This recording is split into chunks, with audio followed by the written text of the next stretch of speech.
Hi guys, मेरा नाम है साहिल खन्ना और आज की वीडियो शुरू करते हैं। सबसे पहली न्यूज़ एक अच्छी खबर है। यूके का इन्फ्लेशन जो है वो घटता हुआ दिखाई दिया नवंबर के महीने के अंदर।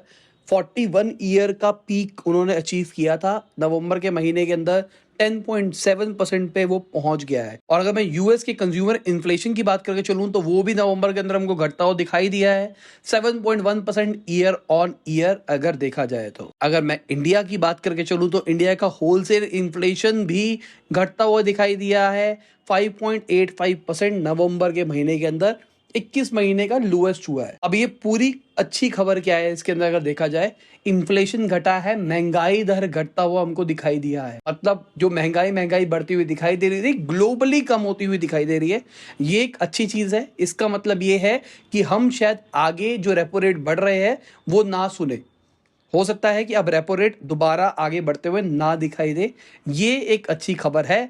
और एक इसके साथ में एक स्लाइट बुरी खबर भी आ सकती है। अगर ये इस तरीके से इन्फ्लेशन रहा, अगर यहाँ मेंटेन रहा तो कोई दिक्कत नहीं है। अगर मैं यूके की बात करके चलूं, यूके का अभी 10.7 है। ये भी अगर थोड़े नीचे लेवल पे आ जाए, सही लेवल पे आ जाए तो सही रहेगा। अगर ये इन्फ्लेशन बहुत ज्यादा घटा तो हम रिसेशन की तरफ भी जा सकते हैं। अगली खबर ऑस्ट्रेलिया से है। जो ऑस्ट्रेलिया की रिचेस्ट पर्सन है गीना, उन्होंने अपने 10 स्टाफ को 56 लाख रुपीस ईच दिए हैं क्रिसमस के ऊपर।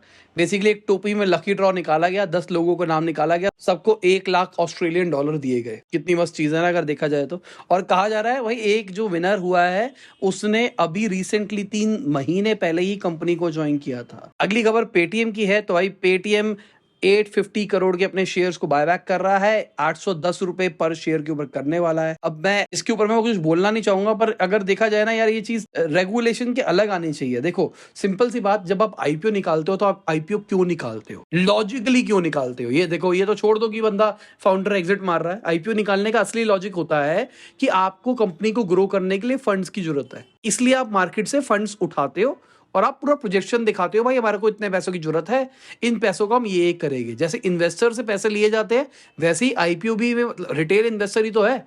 आप अगर आप सबने पैसा लगाया हुआ है पेटीएम के अंदर, तो आपने क्यों लगाया है? आपने सोचा कि आपका पैसा लेके पेटीएम इस तरीके से ग्रो करेगा। अभी आईपीओ आया रिसेंटली अगर देखा जाए तो, इतने टाइम के अंदर अब अचानक तुम्हारी स्ट्रेटेजी में ऐसा क्या चेंज आ गया कि तुमको पैसों की जरूरत नहीं पड़ रही, तुम कह रहे हो भाई शेयर बाय कर लो। ये वाला लॉजिक थोड़ा सा अजीब लगता है ना। तो देखते हैं क्या होता है। पर हो रहा है, पर ये अजीब चीज लगती है मुझे पर्सनली अगर देखा जाए। आपका क्या पॉइंट ऑफ व्यू है इसके अंदर, जरूर शेयर करना। कुछ अजीब सा लॉजिक नहीं है देखा जाए तो। अगली खबर महिंद्रा महिंद्रा की है। तो वो 10,000 करोड़ रुपए इन्वेस्ट कर रहे हैं पुणे की ईवी फैक्ट्री के अंदर। तो भाई महाराष्ट्र गवर्नमेंट सब्सिडीज दे रही है, उसी का पार्ट है ये भी, तो इनको फायदा मिलने वाला है। अगली खबर रिपोर्ट्स के हिसाब से जो एलॉन मस्क है ट्विटर के सीईओ, उन्होंने बोला है अपने स्टाफ को कि वेंडर्स के पैसे मत दो। जो सैन फ्रांसिस्को का हेडक्वार्टर है और जो उनके इंटरनेशनल ऑपरेशंस चल रहे हैं, उनके पैसे कुछ हफ्तों से नहीं दिए गए हैं। ये सीन क्या है ये अगेन देखते हैं क्या है। कहने को तो ये भी निकल के आ रहा है जिन एम्प्लॉयज को निकाला गया था उनको जो सर्विस पैकेज देना था, जो उनको ये देना था कि आपने छोड़ा है तो भाई कॉम्पनसेशन ले लो उस चीज का, तो वो भी नहीं दे रहे हैं। इनका कहना है कि हम अफोर्ड ही नहीं कर सकते हैं। ये चीज तो भाई अजीबो गरीब टाइप्स लग रही है। ऐसा कैसे हो सकता है? अगर मैं ट्विटर के एक्स सीईओ या फिर मैं फाउंडर की बात करके चलूं, जैक डॉर्सी जी, उन्होंने बोला है कि मैंने जब रियलाइज किया ना कि मैं ट्विटर के लिए फिट नहीं हूं तो मैंने छोड़ दिया था ट्विटर। तो 2020 के अंदर उन्होंने ट्विटर छोड़ दिया था। उसके बाद नए सीईओ आए थे, पराग जी, उसके बाद में भाई वो कलेश हुआ, एलॉन मस्क ने खरीद लिया, वो नए सीईओ बन गए हैं। अगली खबर एफटीएक्स के जो फाउंडर है सैम, उनको डिनाई कर दिया गया है बाहामास के अंदर बेल के लिए।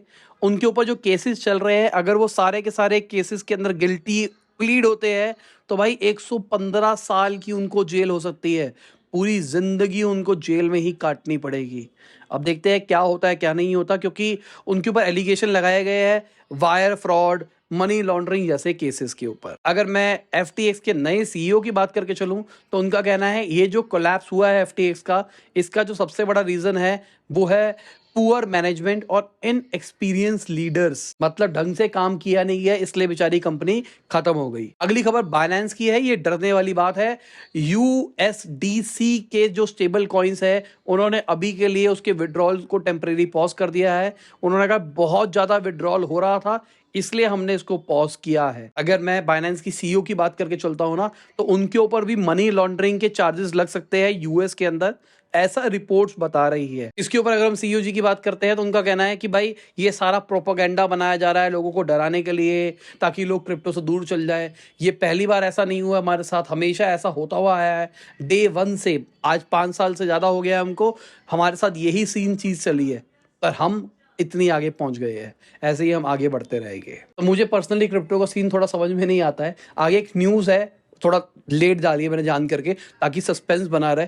तो वो न्यूज़ में आपको बताऊंगा क्रिप्टो के फ्यूचर के बारे में, थोड़ा सा बैक्ड बाय डेटा। अगली खबर स्पाइस जेट की है। तो आईसीएओ ने रिजेक्ट किया है जो स्पाइस जेट ने क्लेम किए थे कि भाई सेफ्टी क्लियरेंस का जो ऑडिट हुआ है वो आईसीएओ ने किया है, हमारा बहुत ही डिटेल हुआ था। उन्होंने कहा भाई ऐसा कुछ नहीं हुआ, हम तो बस खाली इंडस्ट्री विजिट के लिए आए थे, कोई हमने ऑडिट नहीं किया, कोई इंस्पेक्शन नहीं करी, ये फालतू का स्पाइस जेट वाले हवा क्रिएट कर रहे हैं। अगली खबर बैंक ऑफ बड़ौदा की है।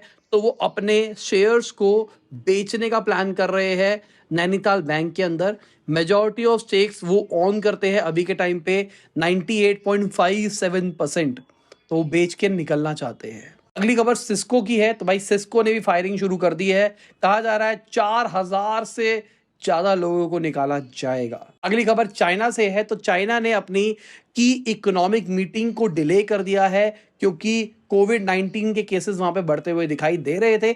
अभी के टाइम पे अगर देखा जाए तो थोड़े से घटने शुरू हो गए हैं, ग्राफ नीचे की तरफ जा रहा है, पर केसेस है अभी भी देखा जाए। यही टाइम था ना दिसंबर के आसपास जब चाइना के अंदर कोविड केसेस आए थे, पर उस टाइम पे ऑफिशियली बताया नहीं गया था कितने केसेस आए, क्या हुआ क्या नहीं हुआ। वहां पे लॉकडाउन लगा दिया गया था इसी टाइम के आसपास। होप फॉर द बेस्ट यार, अब कुछ ऐसा ना हो। अगली खबर बेंगलुरु एयरपोर्ट की है। तो उन्होंने एक वेबसाइट लॉन्च करी है जहां पे आप उनके T2 टर्मिनल को मेटावर्स के अंदर एक्सपीरियंस कर सकते हो। तो उनकी वेबसाइट है, आप देख सकते हैं क्या लिखा हुआ है, तो यहाँ पे आप जाके देख सकते हैं। मैंने ट्राई किया, लॉगिन मान रहा था तो मैंने लॉगिन किया ही नहीं, मैंने कहा मैं नहीं कर रहा। अगली खबर अब क्रिप्टो की है। तो जो वर्चुअल डिजिटल एसेट है, गवर्नमेंट ने उसके ऊपर 1% टीडीएस लगाया था अगर 10,000 रुपए से ऊपर का ट्रांसफर होता है। तो इसके ऊपर गवर्नमेंट ने अभी तक 60.46 करोड़ का टैक्स कलेक्ट किया है। इसका मतलब हम कह सकते हैं 6,000 करोड़ के आसपास में ट्रांजेक्शन हुई है।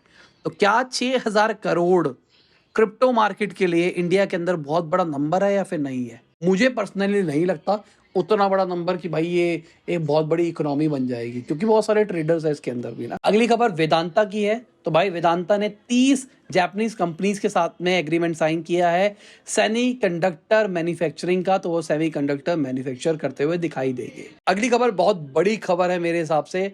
ट्राई इंडिया के अंदर सैटेलाइट स्पेक्ट्रम ऑक्शन करने वाली है।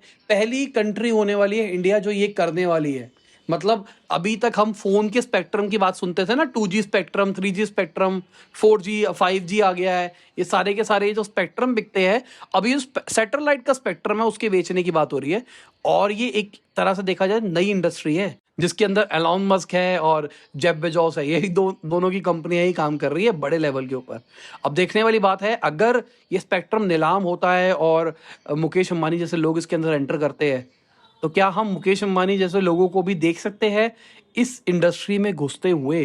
क्योंकि यार ये चीज़ रेवोल्यूशनरी है मेरे हिसाब से, अगर ये हो जाए तो ना। क्योंकि जो हम फोन वोन के नेटवर्क के अंदर परेशान है ना, वो सारा चीज़ खत्म हो जाएगी।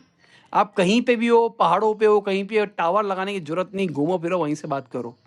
पर कहानी ये है, लॉन्ग टर्म में पता लगेगा कि क्या प्रोज कॉन्स है अगर देखा जाए तो। अगली खबर यूएन बॉडी की है। तो उन्होंने बोला है कि ऑन गोइंग स्लो डाउन आ गया है ग्लोबल ट्रेड के अंदर, और ये और ज़्यादा बुरा होने वाला है 2023 के अंदर। तो उनका यही कहना है, एक तरह से ये जो साइंस है ये नेगेटिव साइंस है, जिसकी वजह से भाई शायद ग्लोबल रिसेशन आ सकता है। अगली खबर, डेटा के हिसाब से 5.57 लाख कंपनीज को स्ट्राक ऑफ किया गया, मतलब बंद कर दिया गया है, क्योंकि उन्होंने नॉन कंप्लाइंस किया था। मतलब उन्होंने ढंग से फाइलिंग नहीं करी थी कंपनी एक्ट के तहत। तो गवर्नमेंट आजकल इसके ऊपर बहुत ज़्यादा स्ट्रिक्ट हो रही है। गवर्नमेंट का कहना है कि भाई बहुत सारी ऐसी कंपनीज है जो बस बना दी जाती है एज अ शेल कंपनी और उससे गलत काम होते हैं, तो उसके लिए शायद ये करा गया है। अगली खबर हमारी करेंसी की है। तो भाई रुपी टूटता हुआ दिखाई दिया, 36 पैसे 82.87 पहुंच गया यूएस डॉलर के अगेंस्ट। अगली खबर आईसीआरए के हिसाब से जो इंडिया की पावर डिमांड है वो 7% ग्रो करेगी फाइनेंशियल ईयर 23 के अंदर। और अभी गवर्नमेंट इसी की प्लानिंग कर रही है। अगर हम देखें तो पिछली कुछ न्यूज़ में भी मैंने कवर किया कि गवर्नमेंट प्लान कर रही है nuclear power plant, renewable energy, solar, wind और साथ में सब्सिडीज निकाल रखी है अगर आप घर के अंदर सोलर पावर प्लांट लगाते हो तो, सोलर पैनल लगाते हो वगैरह लगाते हो तो गवर्नमेंट शायद वो कोशिश कर रही है कि वो कुछ जो डिमांड बढ़ेगी वो इन जगहों से फुलफिल हो पाए। अगली खबर हमारी जो करेंसी टूट रही है इसके ऊपर हमारी फाइनेंशियल मिनिस्टर ने बोला है कि भाई हमारी करेंसी यूएस के कंपैरिजन में टूट रही है, डॉलर के कंपैरिजन वैसे ही नहीं टूट रही है। बाकी कंपनियों कंट्री से कंपेयर करके देखो इतना बड़ा कोई फर्क नहीं पड़ा है। तो मेरे हिसाब से अब हमारी करेंसी स्ट्रांग होती हुई दिखाई दे सकती है हमको आने वाले टाइम में, क्योंकि जो हमारी गवर्नमेंट ने एक अच्छा स्टेप लिया है ना कि हम भाई अपनी करेंसी के अंदर ही सारा ट्रेड करेंगे। तुमको हमसे प्रोडक्ट लेना है, हम तुमसे प्रोडक्ट ले रहे हैं, आपस में करेंसी में करते हैं, यूएस को पत्ता काट देते हैं, यूएस बढ़ता है बढ़े, अपने को कोई लेना देना नहीं है यूएस की ट्रांजेक्शन के साथ में।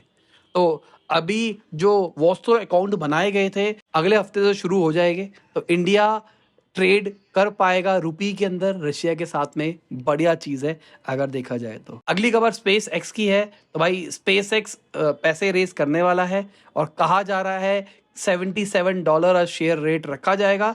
ये इनसाइडर शेयर्स बेचने की बात चल रही है, इसकी वजह से इनकी वैल्यूएशन $140 बिलियन की पहुंच जाएगी। अगली खबर रिपोर्ट्स के हिसाब से चाइना प्लान कर रहा है $143 बिलियन का पैकेज, जो चाइना के ऊपर यूएस की रिस्ट्रिक्शन लगी है ना सेमीकंडक्टर इंडस्ट्री के लिए, उसके अराउंड। तो भाई जो चिप कंपनीज है उनको ये कुछ पैकेज प्रोवाइड करेगा ताकि उनको हेल्प हो पाए। अगली खबर पार्लियामेंट्री पैनल की है। तो उन्होंने प्रपोज किया है कि टबैको जो भी आइटम्स है उनके ऊपर टैक्स को रेज कर देना चाहिए और पब्लिक स्पोकिंग एरियाज को बैन कर देना चाहिए। ये पब्लिक स्पोकिंग को तो मेरे को भी पर्सनली लगता है कि बैन कर देना चाहिए। पब्लिक स्पोकिंग, ये गुटका वुटका जो करके घूमते रहते हैं, ये चीज सब बंद करो यार। मैं अभी लखनऊ आया हूँ, यहाँ पे मैंने बहुत ज़्यादा देखा, ये तो अलग ही चल रहा है यहाँ पे। तो दिल्ली में मैंने देखता था, पर दिल्ली में मैं गाड़ी वाला हो गया था थोड़ा सा ना, तो मैंने इतना ज़्यादा देखा नहीं था।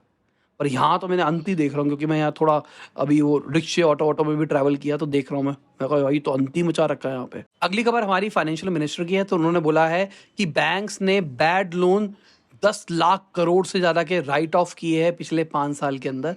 मतलब उन्होंने माफ़ कर दिया एक तरह से कि भाई ठीक है, ये दिवाली पैसा हमको नहीं मिलेगा, ये बैड लोन है, बस ख़त्म करो इन पैसों को। अगली खबर इंडिया की इन्वेस्टर कम्युनिटी के लिए एक अच्छी खबर है। मतलब इससे हमको एक पॉजिटिव साइन दिखाई दे रहा है। बीएसई ने एक डेटा रिलीज किया है जिसके हिसाब से 1 करोड़ इन्वेस्टर्स और नए ऐड हुए हैं पिछले 148 डेज के अंदर, और 12 करोड़ का मार्क हमने हिट कर लिया है इंडिया ने। और ये अच्छी खबर है, मतलब इन्वेस्टर्स, रिटेल इन्वेस्टर्स बढ़ रहे हैं। तो आप इन्वेस्ट करते हो या फिर नहीं करते हो, और करते हो तो कौन सी ऐप से करते हो और कौन सी ऐप से क्या इन्वेस्ट करते हो। इन्वेस्टमेंट की बात कर रहा हूँ मैं, ट्रेडिंग की बात नहीं कर रहा हूँ आप, और वो भी शेयर मार्केट की बात कर रहा हूँ मैं, और किसी की बात नहीं कर रहा हूँ। आप म्यूचुअल फंड ले सकते हो, आप मतलब इक्विटी ले सकते हो, डेट ले सकते हो, या फिर ये गोल्ड वोल्ड वगैरह ले सकते हो, या फिर क्रिप्टो भी मैं इसके अंदर डाल रहा हूँ। तो आप कहाँ पे इन्वेस्ट करते हो और किस ऐप से, कमेंट बिलो। अगली खबर बोफा सिक्योरिटीज के हिसाब से इंडिया का जो निफ्टी है वो 2023 के अंदर 20,000 छू जाएगा। इनका कहना है ये जो होगा ये फॉरेन इंस्टीट्यूशनल इन्वेस्टर का जो इन्फ्लो आ रहा है उसकी वजह से होगा। अगली खबर रिपोर्ट्स के हिसाब से जो इंडिया की ग्लोबल एडटेक मार्केट है वो $300 बिलियन की हो जाएगी 2029 के अंदर। और ये अच्छी खबर है अगर देखा जाए एक एडटेक इंडस्ट्री के लिए। अभी के टाइम पे $101 बिलियन की है, तो अगर आप देखो कुछ ही सालों के अंदर 3 गुना हो सकती है। उतना ज़्यादा राइज नहीं है, बट ठीक है, सही है, अच्छा है। और इसी के साथ आज की ये न्यूज़ खत्म होती है। उम्मीद करता हूं आपको मजा आया होगा। लाइक कर देना, शेयर कर देना, कमेंट बताना वीडियो कैसी लगी। बाय, गणेश, खुदा हाफिज, गुड मॉर्निंग, आफ्टरनून, जब भी आप वीडियो देख रहे हैं। जय हिंद, वंदे मातरम।